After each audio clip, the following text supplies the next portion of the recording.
Anak ng putya, wala ka talagang pinipiling lugar, Rowena eh. Kahit sa palengke, nag-iiskandalo ka. Nakakahiya ka. Ang dami ko pa naman kakilala na naroon. Paniguradong pinagkikisbisan na naman tayo nito. Ako pa talagang walang pinipiling lugar? Ikaw ang walang pinipiling lugar. Pati ba naman sa palengke, pinapairal mo ang pagiging babaero mo? Sa mismong harapan ko pa, Jonel. Anong pumasok sa utak mo? At naisipan mo landiin yung tindera ng manok, ha? Ang lakas talaga ng loob mo. Ano bang paglalandi sa ginawa ko? Nakikipagtawaran lang ako sa tindera. Ayaw mo ba nun? Makakamura tayo. Palibas ang dumi-dumi ng utak mo. Lahat na lang yata ng babaeng kakausapin ko pag-iisipan mo ng masama eh. Ikulong mo na lang kaya ako dito sa bahay para wala na akong ibang taong makakausap. Ang birang buhay to, oo.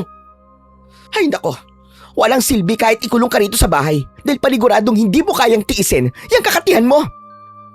Kahit isang galon pa ng ointment ang ipahid mo dyan sa katawan mo, hindi nagagaling yung pagiging makati mo. At sana, maisip mo rin na hindi ako magwawala kanina sa palengke kung hindi mo hinawak-hawakan yung kamay ng tinderang yun. Ganun ka ba talaga kapag tumatawad? Kailangan lapirutin mo ang kamay na nagtitinda, ha? Ang lala mo na talaga. Napakadumi na ng utak mo. Saka bawas-bawasan mo yung pagiging silosa mo kahit kaunti, pambihira ka naman. Palagi na lang ba tayo nag-aaway dahil sa pagsiselos mong wala naman sa lugar? Hindi ka naman ganyan dati ha. Ang bait-bait mo pa nun. Tapos, simula nang ikasal tayo, nagbago ka na. Ikaw ang may kasalanan kung bakit ako naging ganito. Dahil simula nang ikasal tayo, doon mo na pinakita ang tunay mong kulay. Ilan na ba naging kabit mo, ha, Jonel? Kayang pa bang bilangin sa daliri mo? Di ba hindi na? Tapos nagtataka ka kung bakit ang tindi kong magselos sa'yo. Grabe ka. Ikaw ang may kagagawan kung bakit ako naging ganito. Sinira mo ang tiwala ko, Jonel. Tapos porke buntis ako ngayon at hindi ka makakaskor sa akin, ay mas tumindi pa ang pagiging babaero mo. Kahit huwag ka nang maawa sa akin. Kahit dito na lang sa batang dinadala ko. Meron po tayong kasabihan na basta driver ay sweet lover. Sa iba ay nakakatuwa ang kasabihan na ito. Pero para sa mga naging biktima ng panloloko ay hindi. Dahil ang panloloko, lalo na pagdating sa pag-ibig o relasyon, ay nag-iiwan ng malalim na sugat sa puso ng taong naloko. Magandang araw po sa inyo, Panyero. At pati na rin sa lahat ng nakikinig ngayon sa kwentong ito. Ang bahagi ng buhay ko na ibabahagi ko sa inyo ay hindi ko ipinagmamalaki.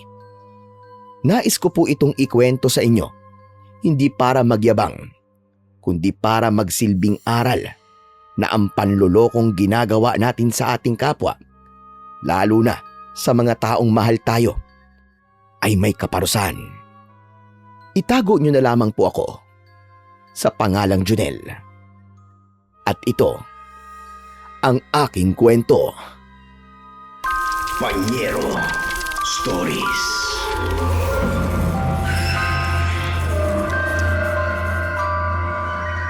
Seryoso ka ba, pare? Ikaw ang babayad ng lahat ng iinumin natin ngayon sa bar na to, ha? Seryoso ka? Anak ng ilang beses mo bang itatanong yan, Doming? Paulit-ulit ka na lang. Oo nga. Ako ang magbabayad. Bakit ba? Gusto mo ba na maghati na lang tayo? Ayoko nga. Wala akong pera eh. Nagtataka lang kasi ako kung bakit bigla ka ng libre. Malaki ba ang kinita mo sa pagpasada mo kanina ng jeep? Huwag ka ng maraming tanong. Uminom ka na lang ng uminom dyan. Magpakasawa ka. Gusto ko kasing magpakalasing ngayon para pag uwi ko mamaya sa bahay ay diretso tulog na ako. Panigurado kasing bubungangaan na naman ako ni Rowena. Alam mo ba kanina, nagwala yung asawa kong yun sa palengke. Abay akalain mong nagselos pa naman dun sa tindera ng manok. Pambihirang yan. Hiyang-hiya kaya ako. Sus, kilala kita. Hindi magwawala si Rowena nang walang dahilan. Sigurado ako na nilandi mo na naman yung tindera ng manok. Kahit nga yata puno na saging basta suotan ng palde, papatusin mo eh. Anong magagawa ko? Kung palay na lumalapit sa akin, masisisi mo ba ako kung lapitin ako ng mga babae? Sila ang nagpapapansin sa akin. Sila ang nagbibigay ng motibo. At kabastusan naman kung hindi ko sila papansinin, di ba? Grasya yun eh. Okay lang naman sana yung ginagawa mo kung wala kang asawa, tol. Tapos buntis pa ngayon si Rowena. Dapat nagpapakabait ka, pare. Hindi ba bawal ma-stress ang buntis? Kasi nakaka-apekto yun sa batang nasa tiyan nila. Kung may mangyari mang masama sa anak namin, si Rowena ang dapat sisihin. Kasalanan niya yun. Kasi nag-asawa siya ng lalaking gwapo at habulin ng mga babae na tulad ko. Tignan mo yung babae sa kabilang table, pare.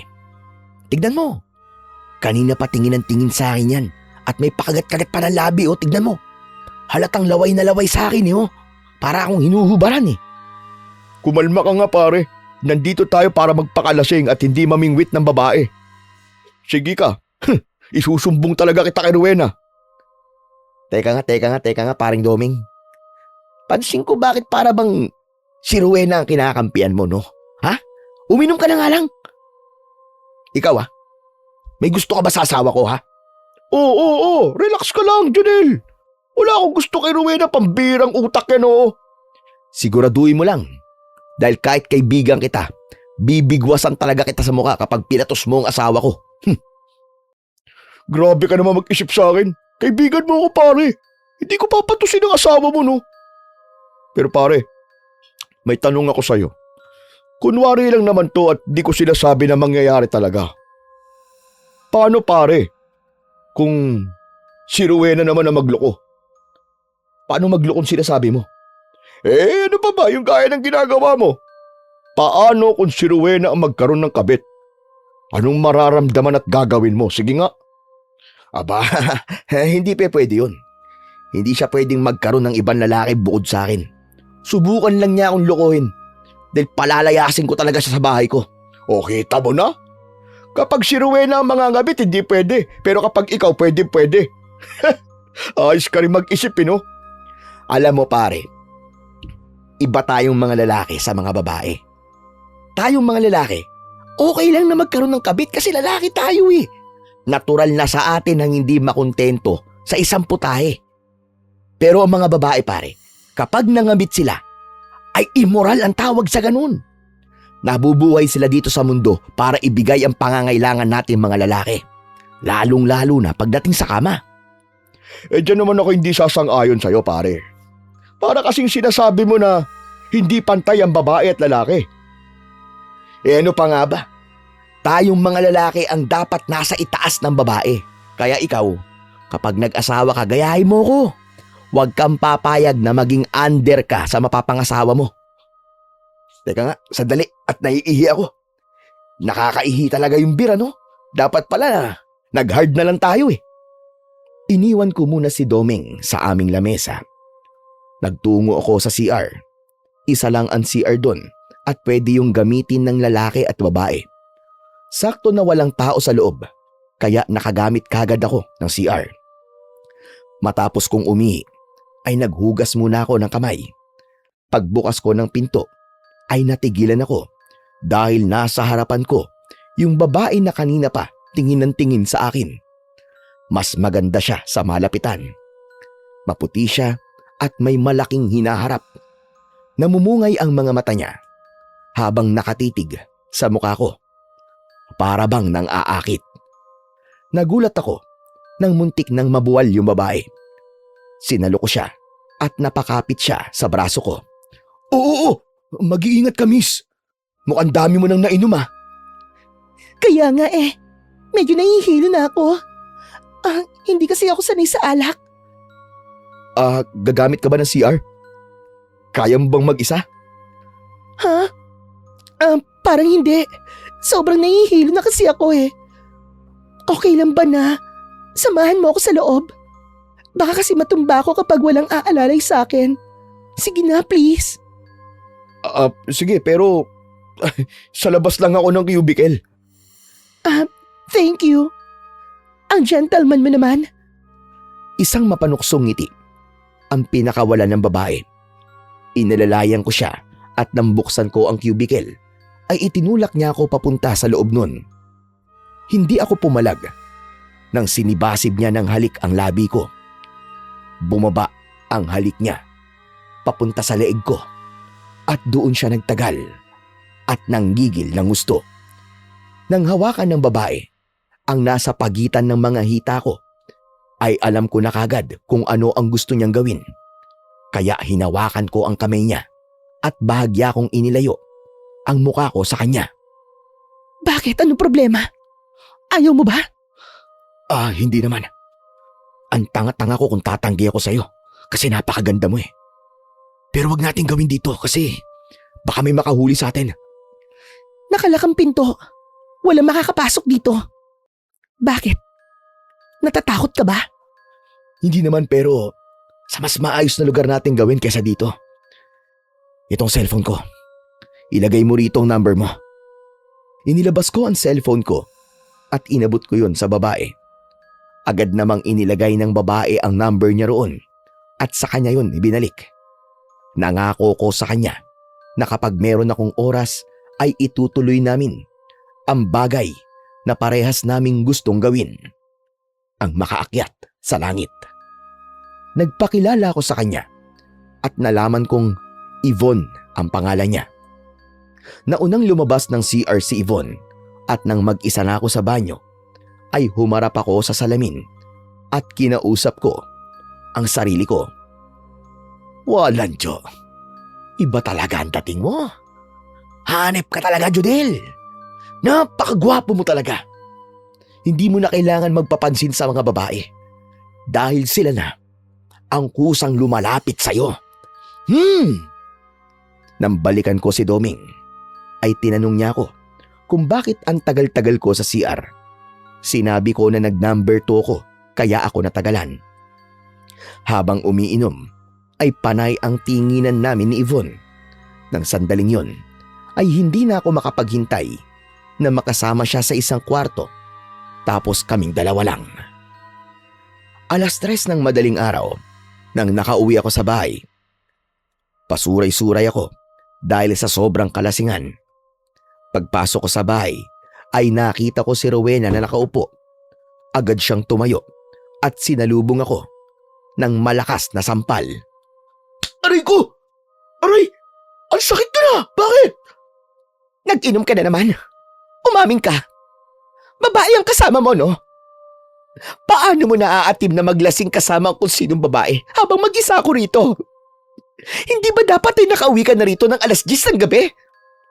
Anak ng putya, dumali ka na naman sa hinala mong hindi na tumatama eh. Si paring Doming ang kasama ko. Nag-inom kami sa bar kasi nga may problema si Doming. Siyempre, dadamayan ko yung kasi kaibigan ko siya. Pambira ka, oo. Wala ka talaga. Sinungaling ka. Si Doming din ba ang naglagay ng chikinini dyan sa leeg mo? Walang hiya ka. Nakakadiri ka, Jonel. Napakababoy mo. Umiiyak na pinagsasasampal ako ni Rowena. Dahil sa lasing ako, ay natagalan bago ko nahawakan ang mga kamay niya. Ano ba? Tama na! Tama na, Rowena! Baka mamagana mo ako kakasampal mo. Di ka na naawa sa akin. Bitiwan mo ko. Bitiwan mo ko. Eh sa akin, hindi ka naman naawa. Kailan ka ba magbabago? Kapag ba iniwanan na kita? Hoy, huwag mong sasabihin yan ha. Hindi mo ako pwedeng iwanan kasi mag-asawa tayo. Ang kapal mo para sabihin na mag-asawa tayo. Bakit asawa ba ang turing mo sa akin? Kung asawa mo ko, dapat nire-respeto mo ko. Pero sa ginagawa mong pambababae, malinaw na wala kang respeto sa akin. At para sa kaalaman mo, may hangganan ang pagtitiis ko sa iyo, Janelle. Kapag hindi ka pa talaga nagbago, iiwanan kita. Wala akong pakialam kahit mag-isa kong palakihin ang anak ko. Isa pang malakas na sampal ang ibinigay sa akin ni Rowena bago siya pumasok ng kwarto habang umiiyak. Ipinilig ko ang aking ulo dahil mas lalong umikot ang paningin ko sa mga sampal ni Rowena sa akin. Nang panahon na yon, Panyero, ay hindi ko pa naiisip na mali ang ginagawa kong pambababae. Ang nasa utak ko lang kasi nun ay mas lalaki akong tignan kapag meron akong kabit. Kumbaga, pakiramdam ko ay napakagwapo ko kapag merong ibang babae na nagkakagusto sa akin at nakukuha ko kahit meron na akong asawa. Isang araw, habang nakapila ako sa terminal ng jeep at nagpupuno ng pasahero, ay hindi ako makapaniwala nang sumakay si Yvonne sa tabi ko sa unahan. Napanganga ako at para akong nakakita ng aparisyon. Ano ka ba? Isarado mo nga yung bibig mo at baka mapasukan pa yan ng langaw. Bakit? Hindi ka ba makapaniwala na isang napakagandang babae at sumakay sa jeep mo? Pasensya ka na. Nagulat kasi ako na nakita kita rito eh. Nagkataon lang ba to? Siyempre hindi. Nalaman ko kasi dun sa isang waiter ng bar na suki ka na ron at ang sabi niya, jeepney driver ka raw sa terminal na to kaya dito kita hinanap. Hindi ka naman kasi nagte-text o tumatawag sa akin eh. Hintay ako ng hintay sa'yo pero wala. Ano kasi, ang totoo niyan eh. Nasira yung cellphone ko kaya hindi kita makakontak. Okay lang yon. At least, nagkita na ulit tayo. At alam ko na kung saan kita pupuntahan. Anyway, may promise ka pa sa akin, di ba? Baka kinalimutan mo na yon. Ay, hindi ko yun nakakalimutan oh. Gabi-gabi ko nga iniisip kung ano ang gagawin natin eh. Kung gusto mo, pwede nating gawin ngayon yun. Hindi ba may biyahe ka pa? Eh di, kapag naiatid ko na ang lahat ng pasahero ko, saka tayo hahanap ng motel. Para, alam mo na, simulan na ng bakbakan. Yan, sige, gusto ko yan. Alam ko namang gigil na gigil ka na sa akin eh. Hindi ako makapaniwala sa muling pagkikita namin ni Yvonne, Banyero. Kaya hindi ko siya makontak. Ay palaging chinicheck ni Rowena ang cellphone ko. Hindi ko rin maintindihan kung bakit napakatindi ng dating sa akin ni Yvonne. Siguro dahil nga napakaganda at sexy niya. Bukod dun, ay sexy din siyang manamit at palagi siyang naka-makeup. Pagkahatid ko sa lahat ng pasahero ko, ay hindi na ako nagsakay. Dumiretso na kagad kami ni Yvonne sa isang mumurahing motel at doon ay ibinuhos namin ang init ng aming katawan sa isa't isa. Matapos ang mainit na bakbakan sa kama, ay humiga si Yvonne sa tabi ko habang nakaunan siya sa aking dibdib. Kinuha niya ang isa kong kamay at nanlamig ako nang nakita niya ang aking wedding ring. May asawa ka na pala. Oo, wala pa no. Singsing yan ng lola ko na ipinamana niya sa akin. Huwag ka na magsinungaling, Janelle. Alam kong wedding ring to. Pero huwag ka mag-alala. Kasi wala akong pakialam kahit may asawa ka. Ang importante, kapag magkasama tayong dalawa, ay ako ang aasawahin mo. Ha? Anong ibig mo sabihin? Ang hina mo naman makapick up. Siyempre, girlfriend mo na ako at boyfriend na kita. Bakit? Ayaw mo ba? Hindi naman sa ganun. Pero Yvonne, okay lang ba talaga sa'yo? Kahit may asawa na ako? Okay nga lang sabi eh. Saka sigurado ako na hindi mo na mahal ang asawa mo kasi kung mahal mo pa siya, hindi ka sasama sa akin dito. Tama ka. Masyado kasing silos at bungangera ang asawa ko eh. Pakiramdam ko hindi na asawa ang tingin niya sa akin kundi parang anak na lang eh. Palagi niya kasi akong pinapagalitan. Saka buntis siya ngayon. Kaya hindi kami makapaglabing-labing eh. Buti nga nakilala kita eh. Kawawa ka naman pala. Hayaan mo. Nandito ako palagi kung kailan mo gustong mag-alam mo na. Talaga? Eh di pwedeng mag-round 2 na tayo kagad kasi 3 hours lang ang binayad ko dito eh. Ano, round 2 kagad? Pwede bang magpahinga muna tayo? Ayoko. Hindi uso sa akin ang pahinga. Janelle, ano ba? Ano ba? Wag dyan, nakikiliti ako. Janelle! Napakasaya ko ng sandaling yon, Panyero. At wala akong iniisip kundi ang pansarili ko lang na kaligayahan. Hindi ko na naisip na sa ginagawa kong yon ay sinasaktan ko ang aking asawa at sinisira ko rin ang aking sariling pamilya. Pagbalik ko sa terminal ng jeep ay abot tenga ang aking ngiti. Bumaba si Yvonne sa jeep at naglakad na siya palayo. Binigay ko na sa kanya ang cellphone number ko at nagdesisyon akong wag nang ipahawak kay Rowena ang cellphone ko para hindi niya malaman ang tungkol kay Yvonne. Habang sinusundan ko siya ng tingin, ay biglang lumapit sa akin si Doming. Gaya ko, ay jeepney driver din siya. Hindi ba yan yung babaeng tingin ng tingin sa'yo sa bar? Oo pare, siya nga yun, si Yvonne. Teka, alam mo na pangalan niya? Ang tindi mo talaga pagdating sa babae, Chong. Bilib na ako talaga sa'yo. Ikaw lang naman kasi ang walang kabilib-bilib sa akin eh. O ngayon, bumilib ka. Nakakita mo naman. Nakakilala ko lang noong nakaraang gabi sa bar, pero girlfriend ko na ngayon. Ano? Girlfriend? Uy pare, anong girlfriend sinasabi mo? May asawa kang tao. Saka kilala kita. Nang bababae ka lang pero hindi ka nakikipagrelasyon sa mga nagiging babae mo. Iba si Ibon pare.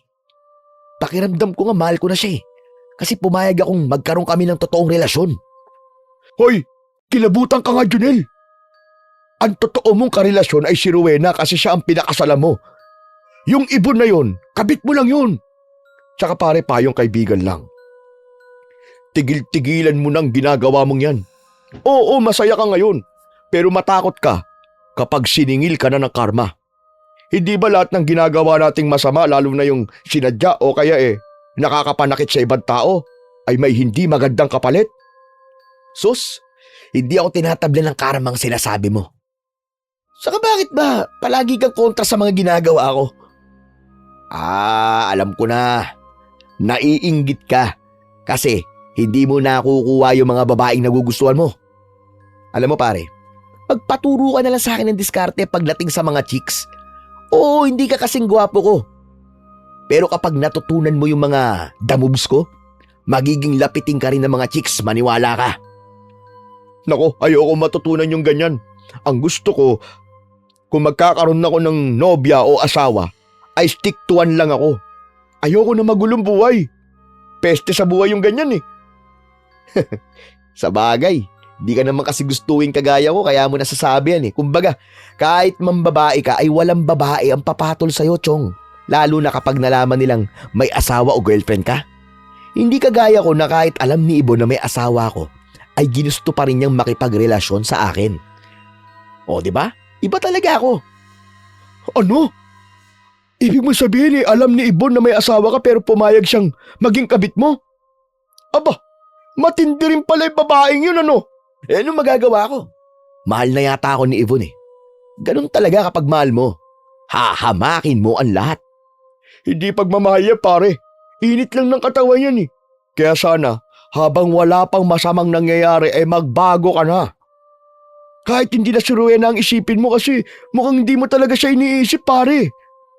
Kahit yung magiging anak nyo na lang. Kayang ba lumaki siya pare na nakikita niya yung tatay niya ay isang babaero? Alam mo paring Doming, bakit hindi ka magpare? Ang galing mo mag-sermon eh. Imbis na suportahan mo ako ay kung ano-ano pa ang sinasabi mo dyan. Ewan ko sa'yo, dyan ka na nga. Dahil hindi na pabor sa akin ang mga sinasabi ni paring Doming, ay mas pinili kong ihinto na ang pakikipag-usap sa kanya. Tumambay ako sa isang karinderya at bumili ng soft drinks. Binalikan ko ang nangyari sa amin ni Yvonne sa motel at hindi ko napigilang mapangiti na para bang wala na ako sa aking katinuan. Kinagabihan, pag uwi ko sa bahay ay nagtaka ko dahil patay ang mga ilaw. Ang tanging pinanggagalingan ng liwanag ay ang 3 kandilang pula sa lamesa sa kusina. May nakahain na pagkain sa mesa. Merong fried chicken at spaghetti. Meron ding mumurahing wine. Mas lalo ako nagtaka dahil nakasuot si Rowena ng kulay pulang pantulog na manipis. Ano to? Naputulan ba tayo ng kuryente? Hindi ba nagbigay ako sa'yo ng pambayad nung isang araw? Hindi tayo naputulan. Ang tawag dito ay candlelight dinner. Dami mo namang alam. Paano tayo makakain ng maayos niyan kung kandila lang ang ilaw natin? Ginagaya mo na naman yan sa mga napapanood mo sa telenovela, no? Saka bakit ganyan yung suot mo? Ang nipis ah. Kita ng panloob mo. Magpalit ka nga, baka sipunin ka. Pagkatapos ng lahat ng effort ko, ganyan lang ang sasabihin mo? O talagang nakalimutan mo ng wedding anniversary natin ngayong araw? Ha? Wedding anniversary? Oo nga pala no. Anniversary pala ng kasal natin ngayon. Well, happy anniversary sa atin, Rowena. Anniversaryhin mo yung... Sorry po. Ewan ko sa'yo. Anniversaryhin mo yung mukha mo. Oh, bakit galit ka? Ikaw na nga tong binati eh. Dahil kung hindi ko pa pinaalala sa'yo, hindi mo malalaman na anniversary natin ngayon. Nagsuot-suot pa ako ng ganito, kahit hindi ako komportable para maging maganda ako sa paningin mo. Pero kung tignan mo ako'y parang dirindiri ka sa akin. Sa bagay, mas maganda sa paningin mo, yung kabit mo.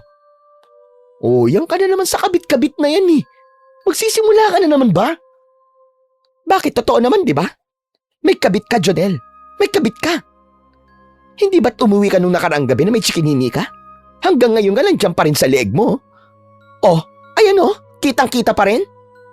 Nilapitan ko si Rowena at hinawakan ko ang kamay niya, pero binawi niya ang mga yon. Hindi ako nandidiri sa'yo, okay? Saka ako nandidiri ako sa'yo. Sa palagay mo ba'y mabubuntis kita? Pasensya ka na sa mga nasabi ko kanina. Nag-aalala kasi ako na baka sipunin ka. Ang lamig pa naman ngayon. Anniversary natin ngayon kaya dapat maging masaya tayo. Eh kasi naman ikaw eh. Pakiramdam ko ang pangit ko na. Kaya ka nabababae. Kaya nga nagsuot ako ng sexy na damit kahit buntis ako. Kasi baka ganito ang sinusuot ng mga babae mo. Kaya gandang-ganda ka sa kanila. Rowena, wala akong kabit, promise. Ang mabuti pa kumain na tayong dalawa. Pagsaluhan natin tong mga niluto mo. Maghain ka na at magpapalit lang ako ng damit. Sinabit ko sa likod ng pinto ang belt bag ko at saka ako nagpunta sa kwarto para doon ay magpalit ng damit. Mas pinili ko na pakalmahin si Rowena dahil kahit paano ay naawa ako sa kanya kasi nag-effort siya na maghanda kahit papano sa aming anniversary. Paglabas ko ng kwarto ay nagulat ako nang batuhin ako ni Rowena ng cellphone ko. Malakas yung tumama sa noo ko at bahagya akong nakaramdam ng pagkahilo. Aray ko naman! Ano naman pa problema mo? Akala ko ba okay na tayo? Bakit mo ako binato ng cellphone? Hayop ka! Nakakadiri kang walang yaka! Basahin mo yung kabit sa'yo ng kabit mo para malaman mo kung bakit kita binato ng cellphone! Kinuha ko ang cellphone ko at nabasa ko ron ang text sa akin ni Yvonne. Nakalagay doon sa text. Nagpapasalamat si Yvonne sa time na ibinigay ko sa kanya at nag-enjoy siya sa pagpapaligaya ko sa kanya. Tila nawalan ng lakas si Rowena ng sandaling yon, kaya umiyak na lang siya ng umiyak matapos niyang umupo sa saig. Ano bang kasalanan ko sa iyo para gawin mo to sa akin?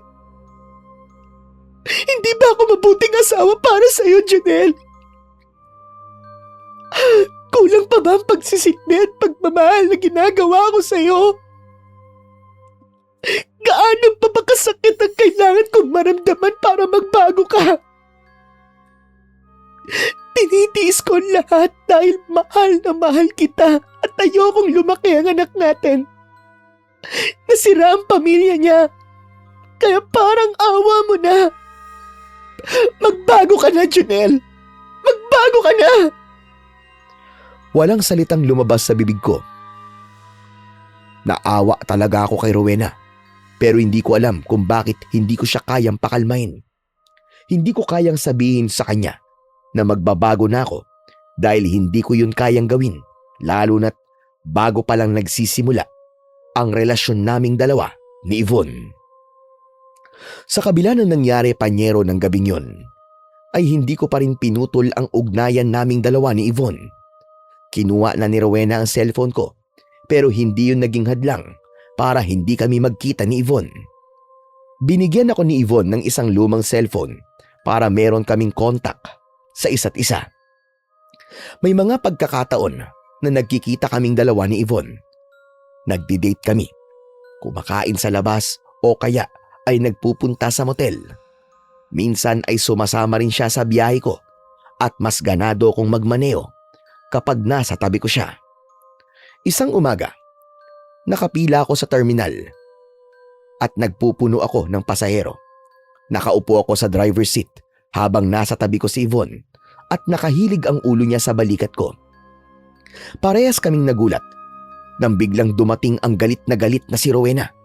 Hinablot niya sa buhok si Yvonne at hinila niya palabas ng jeep. Natumba si Yvonne sa lupa at ipinagwasi-wasan ni Rowena ang buhok niya.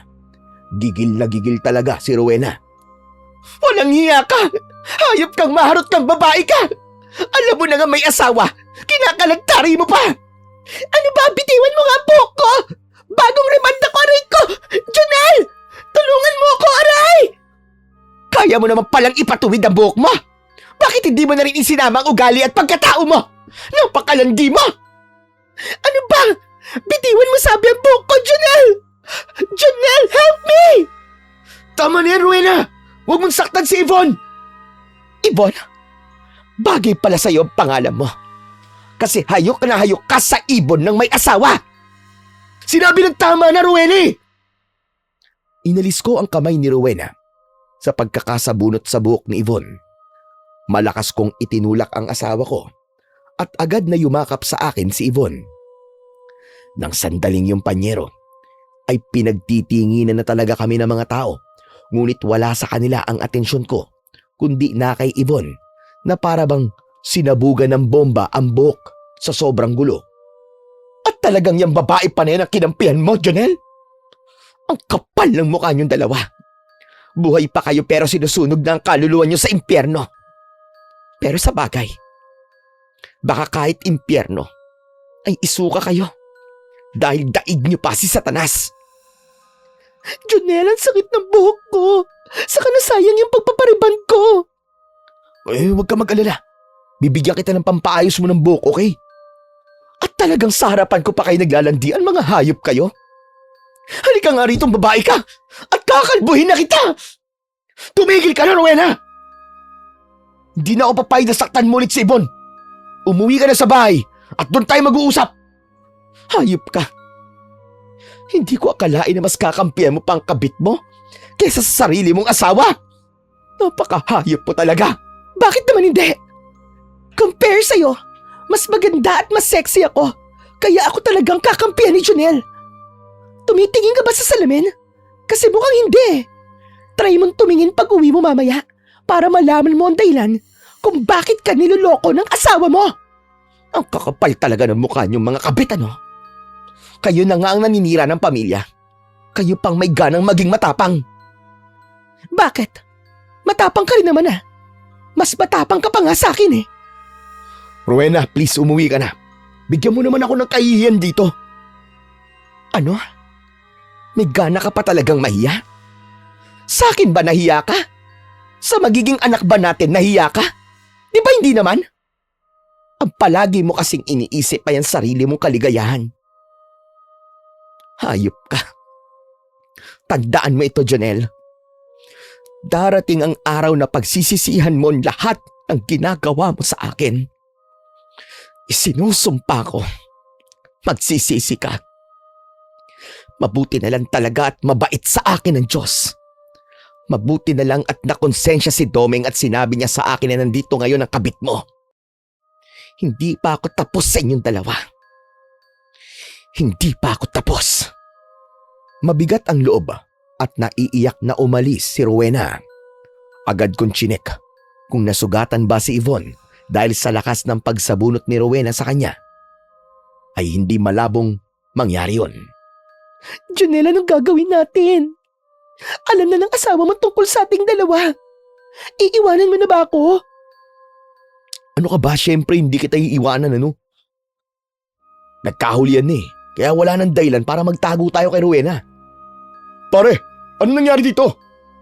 Hoy, wag mo ako mapare-pare, traidor ka, Domeng. Ikaw ang nagsumbong kay Rowena, kaya nagpang-abot silang dalawa rito sa terminal. Ha? Pasensya ka na, pare. Hindi ko naman alam na susugod dito si Rowena eh. Sinabi ko yun sa kanya kasi naaawa na ako sa asawa, pare. Saka ginawa ko to para tumigil ka na sa maling ginagawa mo. Concern lang ako sa'yo, pare. Kahit anong paliwanag pa ang gawin mo, ayoko nang maging kaibigan ka. Traidor ka at hindi ko kailangan ng taong kagaya mo sa buhay ko. Simula ngayon, tapos na ang pagkakaibigan natin. Pare, huwag ka naman ganyan. Manahimik ka na. Dahil kapag nagdilim ang paningin ko sa'yo, baka kung ano pang magawa ko sa'yo. Lumayas-layas ka nga sa harapan ko at baka hindi kita matansya. Wala nang nagawa si Doming kundi ang umalis. Maigpit kong niyakap si Yvonne upang iparamdam sa kanya na wala siyang dapat na ipag-alala at kahit nalaman na ni Rowena ang relasyon namin, ay wala pa rin akong planong hiwalayan siya. Paghatid ko kay Yvonne sa apartment niya, ay umuwi na ako sa bahay. Nagtaka ko dahil pagpasok ko ay isang malaking bag ang nasa sala na alam kong puno ng mga damit. Tahimik na nakaupo si Rowena habang nakatitig sa kawalan. Oh, ano to? Anong ibig sabihin yan? Bakit nakaimpake ka? Aalis ka ba? Merong aalis sa pamamahay na to pero hindi ako. Ikaw ang aalis. Mga damit mo ang laman ng bag na yan. Magpasalamat ka na lang. Dahil pinag-impake pa kitang damuho ka. Ano? Hindi, ayoko. Wala akong dahilan para umalis sa sarili kong bahay, no? Talaga bang wala ka na sa sarili? At nakalimutan mo ng anlupang kinatatayuan ng sinasabi mong bahay mo ay pagmamay-ari ng mga magulang ko? Oo. Ikaw ang gumastos para maitayo ang bahay na ito. Pero sa nanay at tatay ko ang lupang to. Kaya ikaw ang dapat na umalis at hindi ako. Anak nang mag-isip ka nga, Rowena. Sa tingin mo ba kapag umalis ako rito ay mabubuhay ka? Eh bukod sa buntis ka, eh wala ka pang trabaho. Para sa kaalaman mo, kasal tayo. Kaya kahit paalisin kita rito, ay may obligasyon ka pa rin sa akin. Obligasyon mo akong buhayin lalo na magiging anak natin. Magpasalamat ka na lang dahil wala akong balak na idemanda kayo ng kabit mo. Pero kung hindi ka aalis dito, mapipilitan talaga akong sampahan kayo ng kaso. Matalim kong tinapunan ng tingin si Rowena at kinuha ang bag. Huwag mo sanang pagsisiyan tong pagpapalayas mo sa akin, Rowena. Ngayon pa lang ay sinasabi ko na sa'yo na wala kong pagsisisihan dahil ito ang pinakatamang desisyon na ginawa ko sa buong buhay ko. Ayoko na. Hindi ko na kayang magtiis sa mga panloloko mo. Pagod na akong maging tanga. At kung hindi mo ko kayang respetuhin, ako ang magbibigay nun sa sarili ko. Sige na. Umalis ka na, Jonel. At huwag ka nang babalik dito kahit kailan. Naramdaman ko na desidido na si Rowena sa desisyon niyang yun. Kaya pinagbigyan ko siya. Umalis ako sa bahay namin at ang unang pumasok sa utak ko ay ang makitira kay Yvonne. Napagtanto ko na pabor sa akin yun dahil makakasama ko na si Yvonne sa iisang bubong. Tinanggap naman ako ni Yvonne sa apartment niya. Natuwa pa nga siya dahil aniya ay siya ang pinili ko. Sa umpisa ay naging masaya ako dahil kay Yvonne na ako umuwi. Magkatabi kami sa pagtulog at paggising ko ay siya ang agad na nakikita ko. Hindi ko na rin kinausap si Doming dahil masama ang loob ko sa kanya. Habang si Rowena ay binibigyan ko ng pera pero hindi ko direktang binibigay sa kanya dahil alam kong galit pa rin siya sa akin. Sa kapitbahay namin ako nag-aabot ng pera at pinakiusapan ko siyang ibigay yon kay Rowena. Ngunit totoo nga yung kasabihan na malalaman mo ang totoong ugali ng isang tao kapag kasama mo na siya sa iisang bahay. Habang tumatagal na magkasama kami ni Yvonne sa apartment niya, ay doon ko napansin ang pagiging burara at tamad niya. Isang gabi, umuwi ako sa apartment na pagod mula sa maghapong pagbiyahe. Umupo ako sa kusina para sana kumain. Yvonne, babe, ipaghain mo nga ako. Nagugutom na kasi ako eh. Naku, sorry, hindi ako nagluto ng hapunan. Nagjidieta kasi ako eh. Pero pagbubukas na lang kita ng dilata tapos may tinapay naman dyan. Yun na lang ang kainin mo. Ha? O sige. Eh wala naman akong magagawa eh. Baka mamaya pa ako makakain kung magluluto ka pa. Pero bakit ang dami pang hugasin dyan sa lababo? Parang kanina pang umaga yan ah. Tinatamad kasi ako maghapon eh. Pero don't worry. Baka mamaya isipagin na ako. Tapos yung mga labahan nakatambak pa rin. Akala ko ba sabi mo ilalaban mo mga yan kanina? Kung hindi mo kayang laban ng mga yan, ipapalaundry na lang natin. Tapos ang kalat pa rito sa bahay oh. 1 buwan na tayong magkasama pero parang 1 o 2 beses pa lang yata kitang nakitang naglinis dito eh. Sorry na, Junel. Ayoko kasing napapagod ako eh. Alam mo, Ibon, hindi ganyan si Rowena. Mag-isa lang siyang gumagawa ng mga gawain sa bahay pero lahat ng dapat niyang gawin ay nagagawa niya. Teka.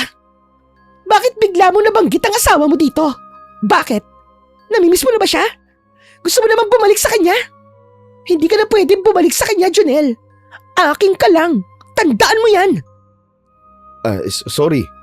Hindi ko intensyon na banggitin si Rowena pero wala kasi akong makitang mapagkukumparan kundi siya lang eh. Ewan ko sa'yo. Sa sinabi mo kasi, ay parang gusto mo siyang balikan eh. Ano ka ba? Wala na akong balak na balikan si Rowena, babe. Kasi mas mahal kita. Kaya nga ako nandito, di ba? Bakit kasi kailangan pambanggitin ang pangalan ng asawa mo? Simula ngayon ha, ayoko nang naririnig ang pangalan ng Rowena na yun dito. Okay? Oo na. Hindi ko na po babanggitin. Halika nga rito at aalisin ko yung tampo mo. Ayoko! Tampo na ako sa'yo. Halika na sabi. Ang dami mo namang arte. Ikaw talaga. Hinila ko si Yvonne sa braso at napaupo siya sa hita ko. Niyakap ko siya at pinaghahalikan habang panay ang tili niya sa sobrang kilig na parang isa na siyang sirena ng ambulansya. Inakala ko na matapos ang pag-uusap namin yun ni Yvonne ay magbabago na siya.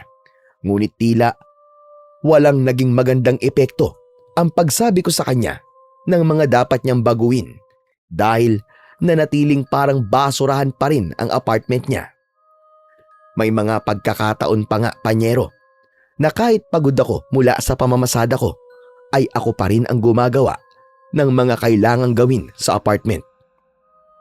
Isang gabi, pag uwi ko ng apartment, ay nagulantang ako nang bigla akong sinampal ni Yvonne. Naguguluhan akong tumingin sa kanya. Ano? Bakit mo ako sinampal? Anong problema mo? Wala akong problema. Pero ikaw ang magkakaroon ng problema kapag hindi mo nasagot ng maayos ang itatanong ko sa'yo. Sino yung babaeng nakita ko nakatabi mo sa unahan ng jeep kanina sa terminal, ha? Ha? Nasa terminal ka kanina? Minaman-manan mo ba ako? Huwag mong ibayin ang usapan. Ang tanong ko ang sagutin mo. Sino ang babaeng yon? Hindi ko alam. Malamang pasahero yun. At sa dami ng pasahero ko kanina, ay hindi ko na matandaan kung ilang babae ang umupo sa unahan ng jeep ko. Normal lang naman yun, di ba? Hindi ko naman kasi makokontrol kung sino ang uupo dun sa unahan eh. Alangan naman na kapag babae ang uupo eh, papalipatin ko sa likod. Pambihira ka naman, oo. Ganun ang gawin mo. Huwag ka magpapaupo ng babae sa tabi mo. At siguraduhin mo lang na hindi mo ako niloloko, Janelle. Dahil kapag ginawa mo sa akin ang ginawa mo sa asawa mo, ay magsisisi ka talaga. Itatak mo yan sa kokote mo. Magsisisi ka. Nakaramdam ako ng takot. Nang tinignan ako ni Yvonne ng napakatalim bago siya pumasok sa kwarto. Ilang segundo ako nakatulala dahil noon ko lang nakitang ganon kagalit si Yvonne. Ang isa pang hindi ako makapaniwala ay yung minamanmanan niya ako at ang hinala ko kaya niya yung ginagawa ay upang makasigurado siya na hindi ko siya niloloko. Simula noon ay naging praning na ako, Panyero. Sa tuwing nasa labas ako o kaya ay nakapila sa terminal, ay madalas akong luminga sa paligid dahil pakiramdam ko ay nasa kung saan lang si Yvonne at pinapanood ang bawat galaw ko. Unti-unti akong nakaramdam ng matinding pagsisisi kung bakit hindi ko muna kinilala ng gusto si Yvonne bago ako tumira kasama siya. Pakiramdam ko kasi ay wala na akong kalayaan. Kung selosa si Rowena, ay mas matindi ang pagiging selosa ni Yvonne. Hindi ko na rin nagagawa ang mga bagay na nagagawa ko noon, gaya ng pag-inom-inom sa bar dahil pinagbabawalan ako ni Yvonne na gawin yon. Ang gusto niya ay trabaho at apartment lang ako. Isang araw, wala akong pasada kaya nasa apartment lang ako. Kumakain kami ng pananghalian at wala akong ganang kumain dahil sobrang alat ng lutong adobo ni Yvonne. Bakit parang halos ayaw mong kainin yung niluto ko? May problema ba sa adobo ko? Ha? Ano kasi? Masyadong maalat ng luto mo eh. Hindi ko alam kung nasobrahan ba sa toyo o sa asin. Pakiramdam ko nga kapag naubos ko to magkakaroon ako ng sakit sa bato eh. Eh di wag mong ubusin, akin na nga yan.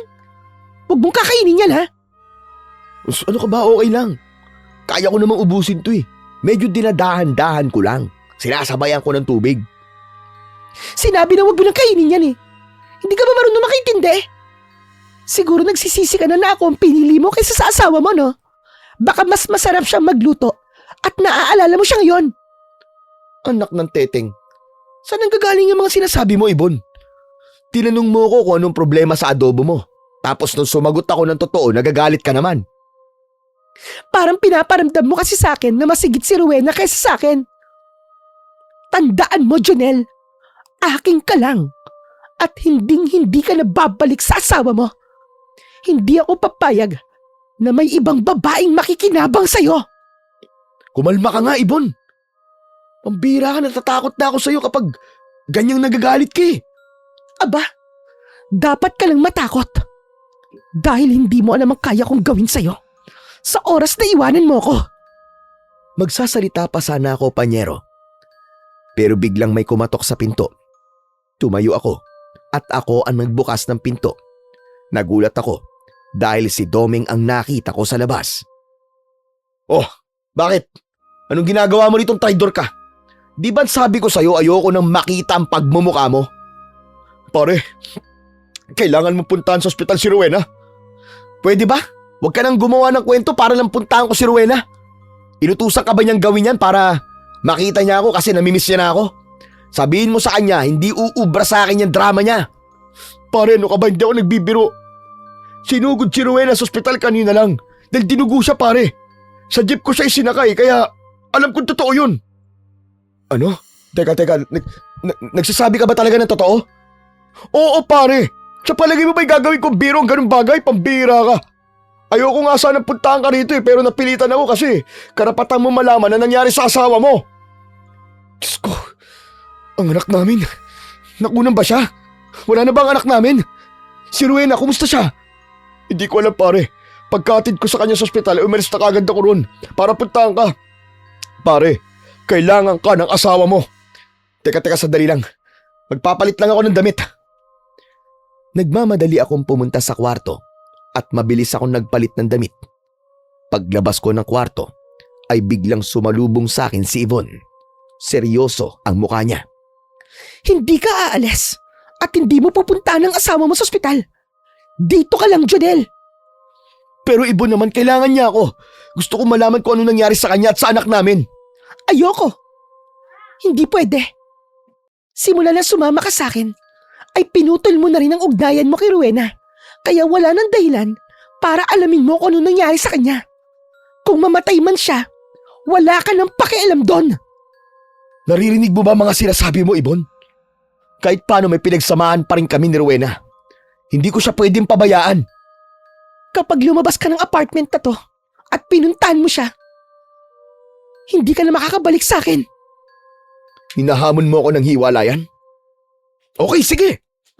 Kung gusto mong makipaghiwalay, di maghiwalay na tayo. Tutal, hindi ko na kinakayang ugali mo at pagiging burara mo. Maganda ka lang, pero bukod dun, wala ka ng magandang katangian. Dugyot ka. Hindi ko naman sinabing nakikipaghiwalay ako sa'yo. Ayoko lang na magkaroon ka pa ng ugnayan sa asawa mo. Hindi. Tapusin na natin tong relasyon natin to. Dahil sa umpisa pa lang mali to. Isa pa. Ilang araw ko na rin tong pinag-iisipan dahil nagsisisi na ako kung bakit ikaw ang pinili ko. Kaya wag mo na akong pigilan, Yvonne. Dahil kailangan ko na makita si Rowena. Nilagpasan ko si Yvonne at dire-diretso akong lumabas ng apartment. Sumama ako kay Doming at ang jeep niya ang ginamit namin papunta sa ospital. Hindi ko na inisip pa si Yvonne dahil lang sa daling yon ay nangibabaw sa akin ang labis na pag-aalala para kay Rowena at sa anak namin. Pagdating sa ospital, ay hinanap kagad namin ang kinaroroonan ni Rowena. Itinuro sa amin nang nasa information desk ang kwarto ni Rowena at pagdating namin doon ay tulog si Rowena. Isang lalaking doktor ang kumausap sa akin nang malaman niyang ako ang asawa ni Rowena. Nagkaroon ng bleeding ang asawa mo, pero mabuti na lang at nadala kagad siya rito. Dok, kumusta na po ang lagay niya? Yung baby po namin, kumusta po? Sa ngayon, ay okay naman na ang asawa mo at ang baby na nasa sinapupunan niya. Hindi natin pwedeng sabihin na iisang bagay lang ang dahilan ng bleeding, pero malaking factor ang physical at emotional stress. Kapag buntis ang isang babae at palagi siyang pagod, kulang sa pahinga at laging nasa ilalim ng matinding emosyon, ay maaari talagang magkaroon ng pagdurugo. Ang mabuting balita ay wala kaming nakitang senyales ng miscarriage at maayos ang heartbeat ng sanggol. Ano po bang kailangan naming gawin, Dok, para hindi na po ito maulit? Gagawin ko po ang lahat basta maging ligtas lang po mag-ina ko. Kailangan mo nang mag-bed rest ni Rowena sa loob ng ilang araw o depende sa magiging lagay niya. Iwas muna siya sa pagbubuhat na mabibigat na bagay, sa sobrang paglalakad at sa anumang pwedeng magdulot ng pagkapagod. Mahalaga rin na mabawasan ang kanyang iniisip dahil ang sobrang stress ay maaaring makaapekto hindi lang sa kanya, kundi pati na rin sa batang kanyang dinadala. Matapos ang pag-uusap namin ng doktor, ay lumapit ako kay Rowena at hinawakan ko ang isa niyang kamay. Naramdaman ko ang marahang pagtapik ni Doming sa likod ko.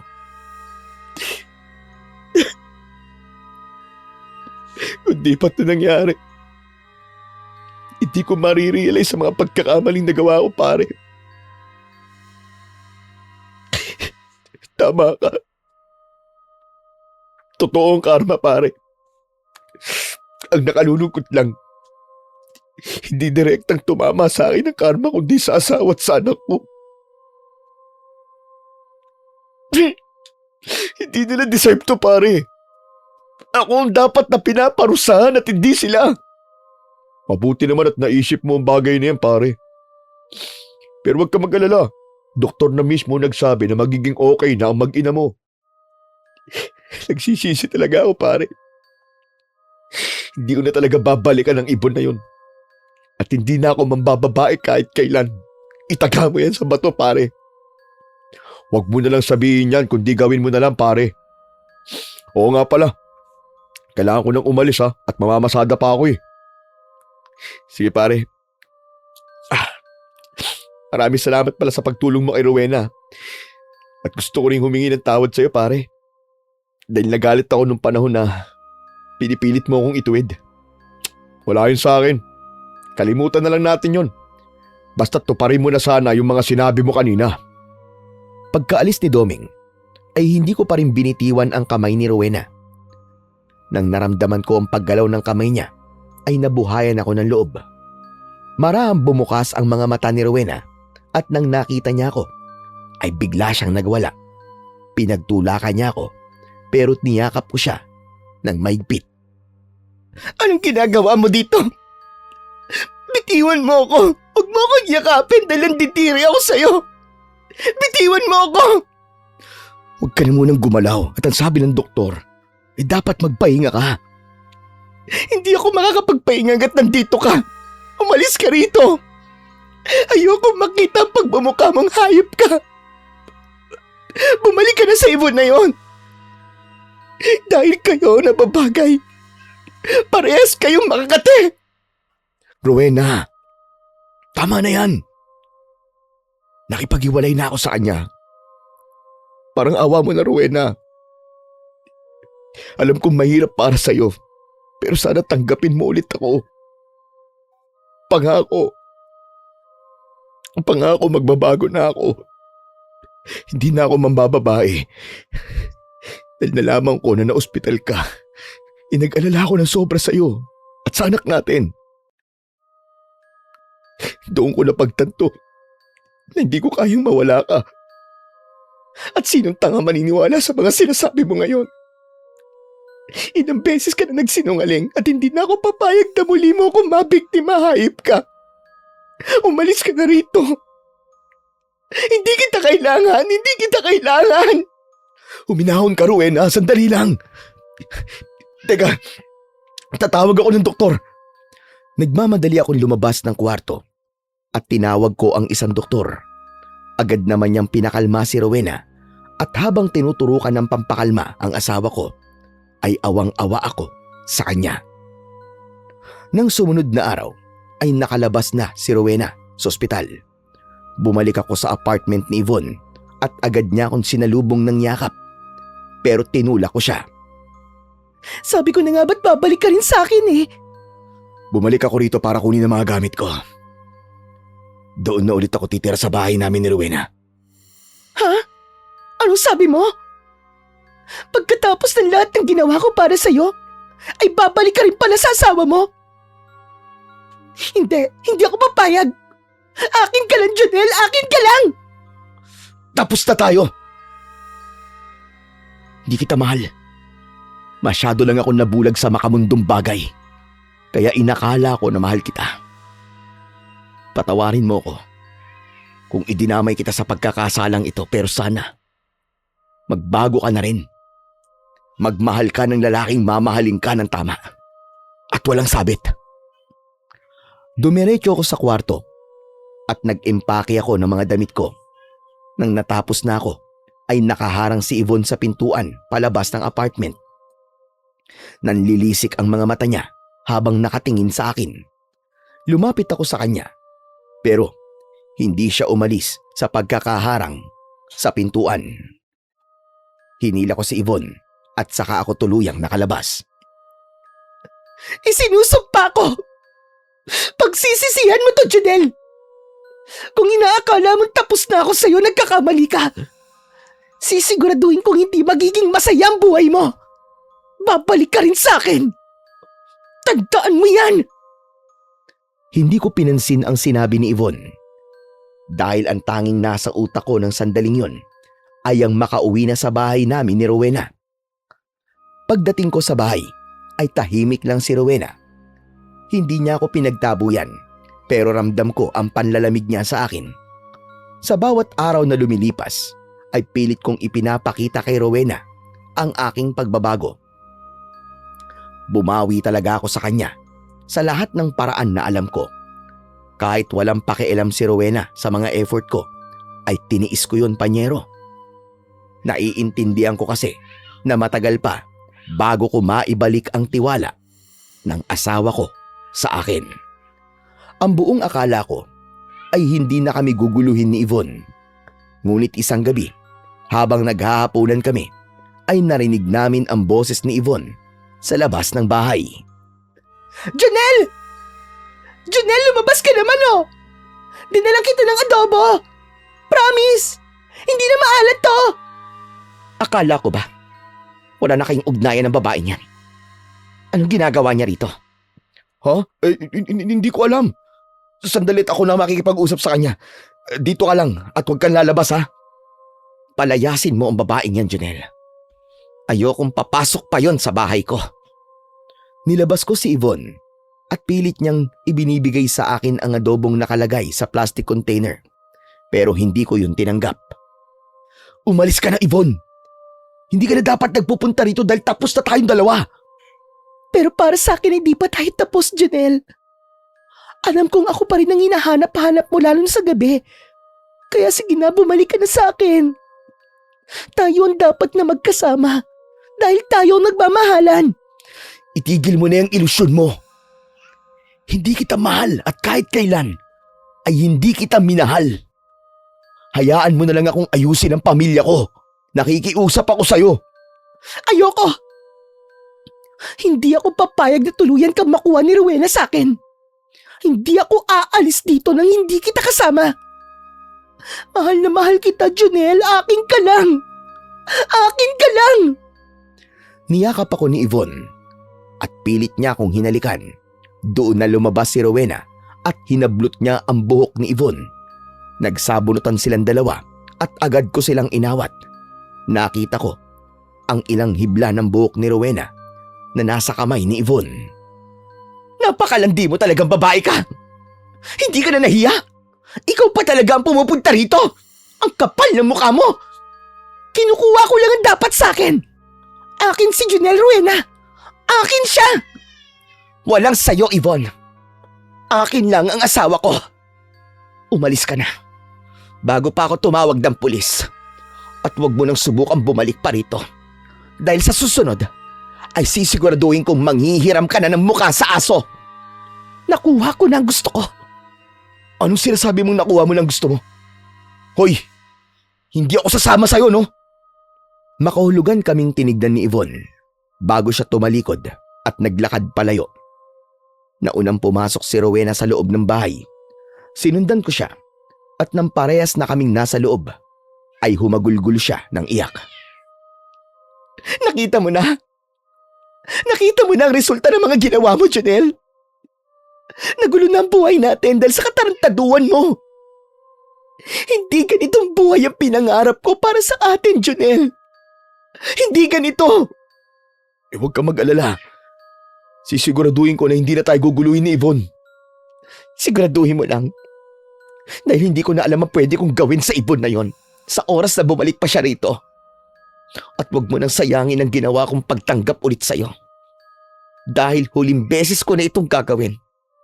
Kapag inulit mo pang kasalanan mo sa akin, hindi mo na ako makikita. At pati na ang magiging anak natin. Napayuko na lang ako sa mga sinabi ni Rowena. Kung noon ay palagi ko siyang sinasagot, sa pagkakataong yon ay hindi ko na yung ginawa dahil alam ko na ako ang may kasalanan sa lahat ng nangyayari. Kahit ang panggugulo ni Yvonne sa amin ay aminado ko na ako rin ang may kagagawan. Kung hindi sana ako pumatol kay Yvonne, ay tahimik sana ang buhay namin ng aking asawa. Kinabukasan, paalis na sana ako ng bahay para mamasada nang marinig ko ang malakas na pagsigaw ni Rowena. Pinuntahan ko siya sa kwarto namin at naabutan ko siyang nakatayo. Bigla siyang sumuka ng itim na likido na ubod ng baho. Ang nakakakilabot pa ay may kasamang maliliit na uod ang isinuka niya. Hindi na ako nagsayang ng oras. Binuhat ko kagad si Rowena at isinakay sa aming jeep. Agad ko siyang dinala sa ospital at makalipas ang ilang oras na paghihintay ay isang doktor ang lumapit sa akin. Dok, kumusta po ang asawa ko at ang anak namin? Matapos sa mga test na ginawa namin kay Ma'am Rowena, ay nalaman naming normal ang vitals niya at maayos pa rin ang heartbeat at paglaki ng baby. Pero paano po nangyaring normal ang lahat kung ganun po ang isinuka niya? Hindi po yun ordinaryong suki. Kulay itim po na parang putik tapos may mga buhay na uod pa. Maniwala ka, Dok. Nagsasabi po ako ng totoo sa inyo. Hindi ko sasabing nagsisinungaling ka dahil malinaw na seryoso ang sinasabi mo. Ang totoo, sa mahigit 10 taon kong pagiging doktor, ay wala pa akong nakitang kaso na eksaktong katulad nito. Kung magbabatayan natin ang medisina, walang kondisyon na kayang ipaliwanag kung bakit may ganong lumabas sa katawan ng misis mo habang nananatiling normal ang halos lahat ng findings niya. Hindi po kaya may infection po siya o may parasite sa tiyan? Hindi ba pwedeng yun po ang dahilan? Wala kaming nakitang senyales ng parasitic infection at wala ring indikasyon ng matinding gastrointestinal bleeding o anumang bara sa tiyan niya. Kung may problema man sa tiyan ng asawa mo, ay dapat may makikita kami sa laboratory results o sa imaging. Pero nakakagulat dahil wala kaming nakikitang ebidensya na susuporta roon. At gusto kong maging malinaw sa iyo na sa lahat ng pagsusuri namin sa kanya ay masasabi kong hindi nanganganib ang buhay ni Rowena at hindi rin nagpapakita ng anumang senyales ng distress ang sanggol. Sa ngayon ay pwede mo nang ilabas ang asawa mo at kung sakaling maulit ang pangyayaring iyon, ay dalhin mo kagad siya rito. Nang nagkamalay na si Rowena at nakapagpahinga, ay umuwi na kami sa bahay. Hindi na muna ako namasada dahil gusto ko siyang bantayan. Pinahiga ko siya sa kama at naawa ako sa kanya dahil ramdam kong nangihina pa siya. Napatingin si Rowena sa itim na likido sa sahig na isinuka niya kanina. Naroon pa rin ang mga uod. Ngunit hindi na gumagalaw. Yan palang isinuka ko kanina. Ano palang sabi ng doktor? Bakit pinauwi niya kagad ako? Wala naman daw problema sa'yo eh. Sabi niya okay lang kayo ng baby natin. Akala ko talaga kanina ay mamamatay na ako. Sobrang sakit talaga ng tiyan ko. Hindi ko iniisip na manganganak na ako dahil hindi ko pa naman kabuanan. Pero salamat sa Diyos dahil ligtas ang anak natin. Hindi na muna siguro ako mamamasada ng ilang araw para mabantayan kita. Hindi rin kasi ako mapapakali sa pagmamaneho ko habang di ko naman alam kung ano nangyayari sa'yo dito. Huwag mo akong intindihin. Kailangan mo magtrabaho dahil ilang buwan na lang ay manganganak na ako. Dapat ay makaipon na tayo ng pera para sa panganganak ko. Saka kung sakaling mangyari yun ulit, ay nandyan naman ang mga kapitbahay natin. Hindi nila ako pababayaan. Kahit na anong pilit ko, ay hindi pumayag si Rowena na huminto muna ako sa pamamasada. Kaya wala akong nagawa, kundi ang sundin ang sinabi niya. Sa tuwing wala ako sa bahay, ay na kay Rowena ang isip ko. Halos oras-oras akong tumatawag sa kanya para masiguro ko na walang masamang nangyayari sa kanya. Hanggang isang umaga, habang nasa kusina ako at naguhugas ng aming pinagkainan, ay tinawag ako ni Rowena. Sa boses na parang takot na takot siya. Pinuntahan ko agad siya sa kwarto at naabutan ko siyang nakaharap sa salamin habang may hawak na suklay. Nahihintakutang tumingin si Rowena sa akin at ipinakita niya sa akin ang suklay na puno ng buhok. Nag-aalala naman akong lumapit sa kanya. Ano nangyari? Bakit ang daming buhok ng suklay mo? Hindi ko nga rin alam eh. Habang nagsusuklay ako kanina, napansin ko na nalalagas ang buhok ko at sumasama sila sa suklay ko, Jonel. Jonel, hindi simpleng paglalagas ng buhok ang ganito karaming buhok. Ano kaya kung magpalit ka ng shampoo? Hindi ka ba nakikinig? Hindi nga ito normal. Napakaraming buhok nito. Tignan mo. Sa pakiramdam ko, ang kati-kati ng anit ko. Gigil na kinamot ni Rowena ang ulo niya hanggang sa sinasabunutan niya na ang kanyang sarili at nanlaki ang mga mata ko dahil napakarami talagang buhok ang sumasama sa kamay niya. Mahigpit kong hinawakan ang mga kamay ni Rowena para pigilan siya sa kanyang ginagawa. Bitiwan mo ako, ano ka ba? Kailangan kong kamutin ang anit ko, sobrang kati. Jonel, ano ba? Tama na, Rowena. Kapag hindi ka tumigil, baka maubos na ang buhok mo. Ang mabuti pa siguro, pumunta na tayo sa ospital ngayon. Ospital na naman. Tapos sasabihin ng doktor na normal ako. May ganito bang normal? Bitiwan mo ako, Jonel, ano ba? Ang kati-kati ng anit ko, kakamutin ko lang. Tama na, Rowena. Mauubos ang buhok mo sa ginagawa mo eh. O sige, kung ayaw mo pumunta sa ospital, ay babantayan na lang kita. Bibitiwan ko ang mga kamay mo ha. Pero ipangako mong hindi mo kakamutin ang ulo mo. Nang tumango si Rowena, ay doon ko lang pinakawalan ang mga kamay niya. Pinahiga ko siya sa kama at tinapik-tapik ko ang ulo niya para kahit papano ay mabawasan ang pangangati nun. Labis ang awang naramdaman ko sa asawa ko nang nakita ko na may parte ng anit niya ang napanot dahil sa dami ng buhok na nawala roon. Sa awa naman ng Diyos ay huminto rin ang pangangati ng anit ni Rowena makalipas ang halos 1 oras. Nakatulog na siya pero hindi ako umalis sa kanyang tabi. Maya-maya ay nagising na din siya kagad. Kumusta ang pakiramdam mo? Jonel, bakit pakiramdam ko ay may hindi tamang nangyayari sa akin? Parang pakiramdam ko ay may iba pang mangyayaring hindi maganda sa akin. Huwag kang magsalita ng ganyan. Hayaan mo. Bukas ay pupunta tayo sa ibang ospital para ibang doktor na tumingin sa'yo. Jonel, nag-aalala ako sa anak natin. Baka kung ano na nangyayari sa kanya Baka pati siya ay apektado sa mga nangyayari sa akin. Pangako, hindi ko hahayaan na may mangyaring masama sa inyo ng anak natin, Rowena. Malalaman din natin kung ano ba talaga nangyayari sa'yo. Sa ngayon, huwag ka muna mag-isip ng kung ano-ano ha.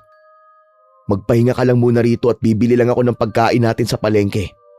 May gusto ka bang ulam? Wala. Hindi ako makapag-isip ng maayos. Siguro, magsinigang na lang tayo para makahigop ka ng mainit na sabaw. Dito ka lang ha, mabilis lang ako. Hintayin mo ako. Tatayo na sana ako nang biglang sumigaw si Rowena. Janelle! Sino ang babaeng yan, Janelle? Papalapit siya sa akin! Paalisin mo siya! Paalisin mo siya! Ha? Babae? Sinong babae? Wala naman ako nakikitang babae ah. Palapit na siya sa akin, Janelle! Lumayo ka!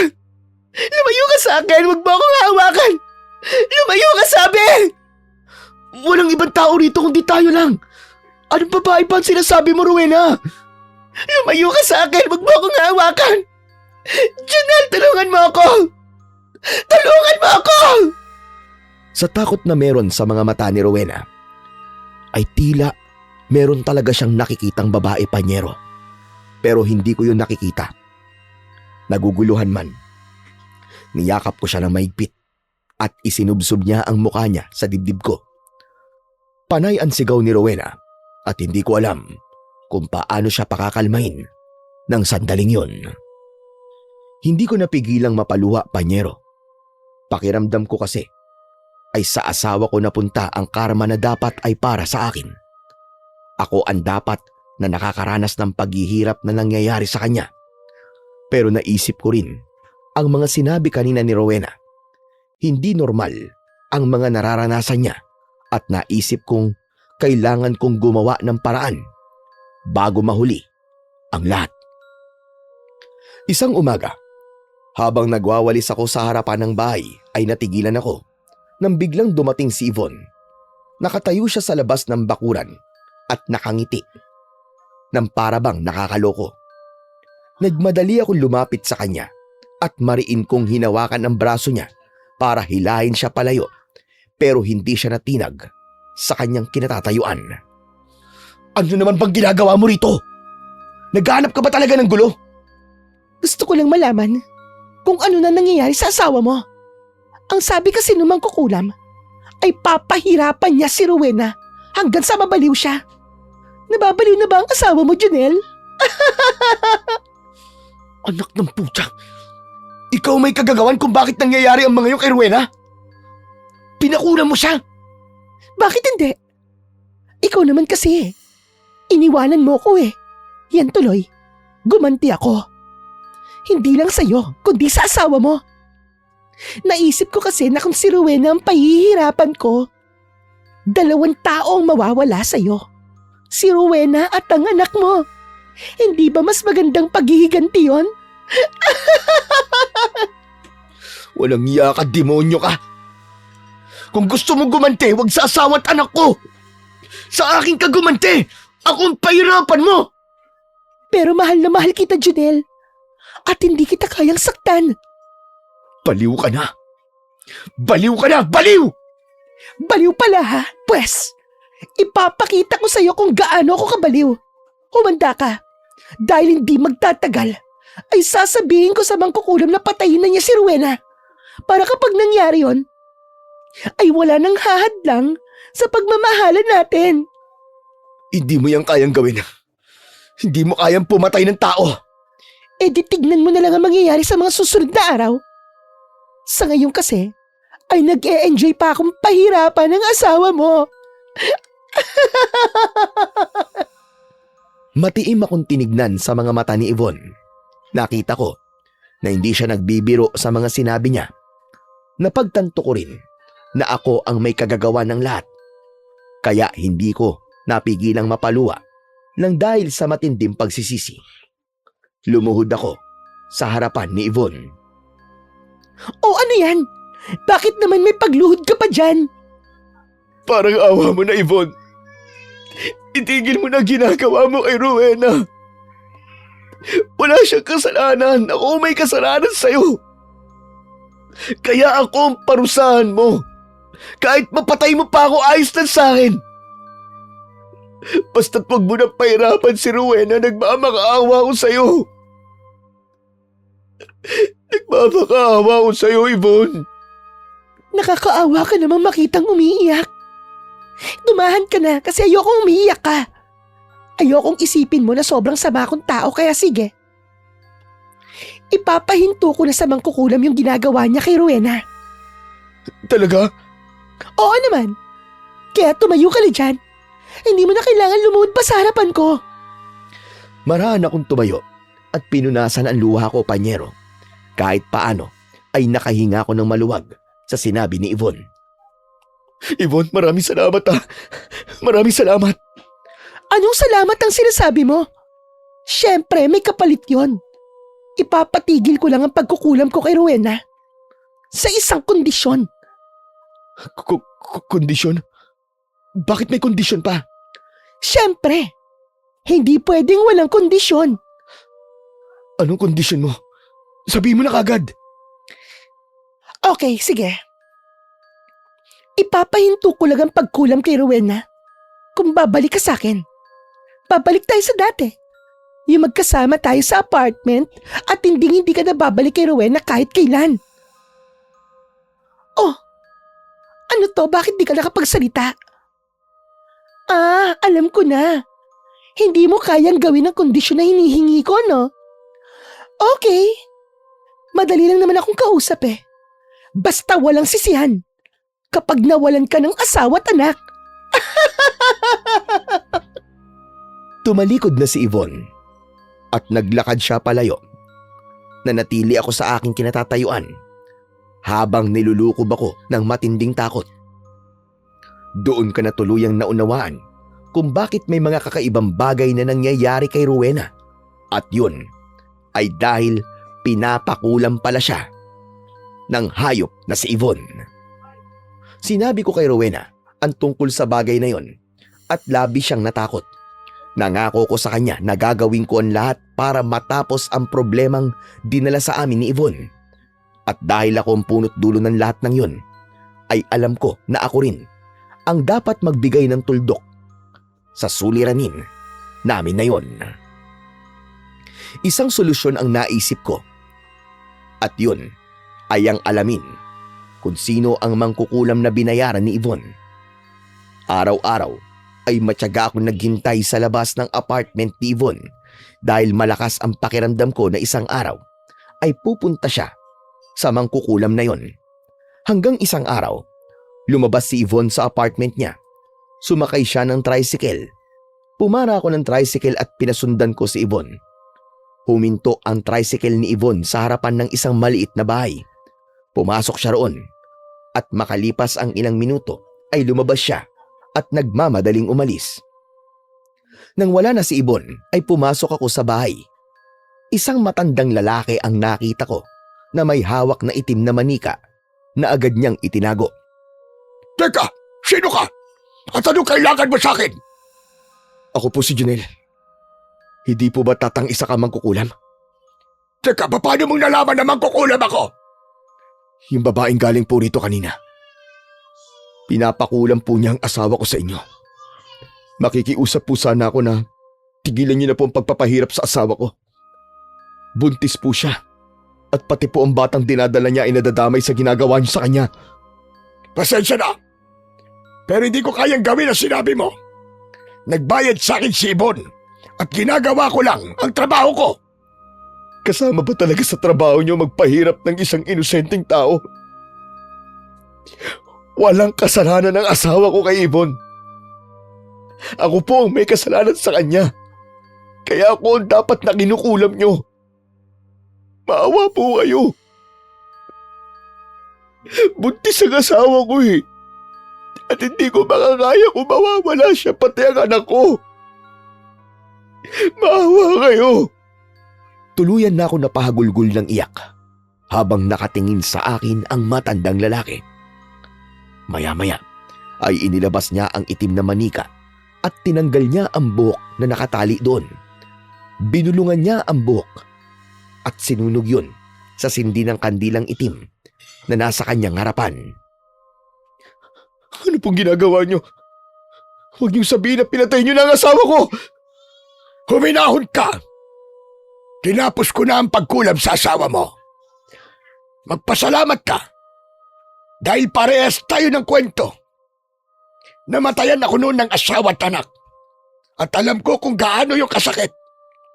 Kahit hindi kita kilala, ay ayokong maranasan mo ang ganung uri ng sakit. Totoo po ba yung sinasabi niyo, Tatang? Hindi niyo na po kukulamin ang asawa ko? Makikita mo na nagsasabi ako ng totoo. Dahil sa mga susunod na araw, ay unti-unti nang babalik sa normal ang asawa mo. At huwag ka mag-alala, dahil kahit muling lumapit si Ibon sa akin para ipakulam ang asawa mo, ay hindi ko na siya susundin.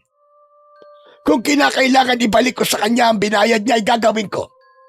Ayoko lang na may isang tatay na kagaya ko na mararanasan ang sakit na naranasan ko nung nawalan ako ng asawa at anak.